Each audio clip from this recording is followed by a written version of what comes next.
Chapter number 7 ભાગીદારી પેઢીનું વિસર્જન અને ખૂબ જ અગત્યના આપણે એમસીક્યુ જોવાના છે. એમસીક્યુ તમને પાસ કરાવશે કારણ કે 20 માર્ક્સના તો એમસીક્યુ પૂછાવાના છે. શરૂઆત કરીએ આપણે એમસીક્યુથી પહેલાંથી. ભારત ભાગીદારી પેઢીનું વિસર્જન કેટલી રીતે થઈ શકે? તો ભાગીદારી પેઢીનું 2 રીતે વિસર્જન થઈ શકે. વિસર્જન સમયે ભાગીદારી પેઢીની મિલકતો અને જવાબદારીની હિસાબી અસર આપવા માટે શું તૈયાર કરવામાં આવે? તો આમાં આપણને કઈ જગ્યાએ આપેલું માલ મિલકતને સંપાદન ખાતું પણ કહેવાય. એટલા માટે સંપાદન ખાતું એ કયા પ્રકારનું ખાતું છે? તો સંપાદન ખાતું એ ઉપજ ખર્ચ પ્રકારનું ખાતું છે. ત્યાર પછીનો સવાલ જોઈએ. ભાગીદારી પેઢીના વિસર્જન સમયે મિલકતોની ઉપજ માટે સૌપ્રથમ કઈ ચૂકવણી કરવામાં આવે? તો સૌપ્રથમ વિસર્જન ખર્ચ ચૂકવવામાં આવે. પેઢીના વિસર્જન સમયે દેવાદારો 24,500, ગલખાત અનામત 2500, તો માલ મિલકત નિકાલ ખાતે જમા બાજુએ કઈ રકમ લખાય? તો દેવાદારો તો ઉધાર બાજુ લખાવાનું, એટલે જમા બાજુ ખાલી ગલખાત અનામત જ લખાય, એટલે 2500 જ લખાશે. પેઢીના વિસર્જન સમયે સામાન્ય અનામત, કારીગર અકસ્માત ભંડોળ, નફા નુકસાન ખાતાની જમા બાકી ક્યાં લઈ જવામાં આવે? તો ભાગીદારોના મૂડી ખાતે લઈ જવામાં આવે. એ જે આપણે પ્રવેશની નિવૃત્તિમાં કરીએ સેમ એવું જ કરવાનું છે. ત્યાર પછી આગળ જોઈએ.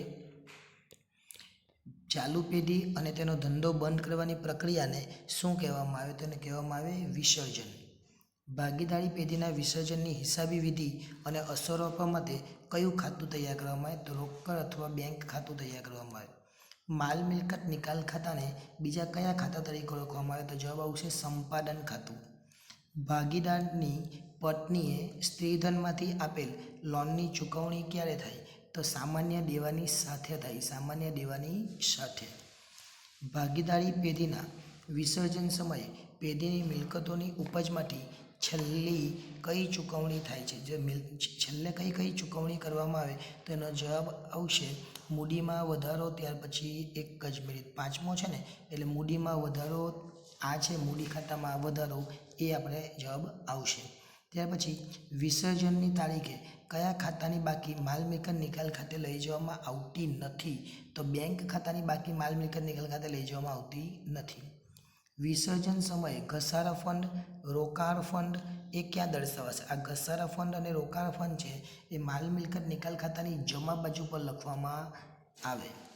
કોઈ લેણદારને તેની લેણી રકમ સાથે કોઈ મિલકત આપવામાં આવે ત્યારે શું નોંધ થાય? તો તેની કોઈ નોંધ થતી નથી. વિસર્જન સમયે 22,000ના લેણદારોને ચોપડે નહીં નોંધાયેલા રોકાણો 20,000 આપી ચૂકતે કર્યું, કઈ અસર થશે? બહુ જ અગત્યનો. તો આમાં 22,000ના લેણદારોને આપણે રોકાણો આપી દીધા, એટલે બહુ જ અગત્યનું કહેવાય. એમાં કોઈ જ અસર નથી થવાની, કે આપણે પૈસા લેવાના હતા તે આપી દીધું એને, કોઈને આપવાના હતા તેની જગ્યાએ આપણે રોકાણ આપી દીધા. પેઢીના વિસર્જનમાં 50,000ના લેણદારોને ચોપડે નહીં નોંધાયેલા 30,000ની મિલકત આપતા રોકડ ખાતું કેટલી રકમથી જમા થશે? તો રોકડ ખાતું એ 50 ને 30 એટલે કે 20થી જમા થવાનું છે. વિસર્જન સમયે 25,000ના લેણદારોને ચૂકતેના હિસાબે 23,000નું યંત્ર આપ્યું, કઈ અસર થશે?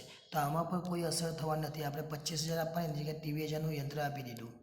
વિસર્જન સમયે પાકા સળિયામાં નહીં દર્શાવેલ પેટર્નના 50,000 ઉપજે તો શું કરવાનું? આપણે પેટર્ન લખ્યું નથી ને ઉપજ્યા તો માલ મિલકત નિકાલ ખાતાની જમા બાજુ પર લઈ જવામાં આવે અને રોકડ ખાતે લખવું પડે.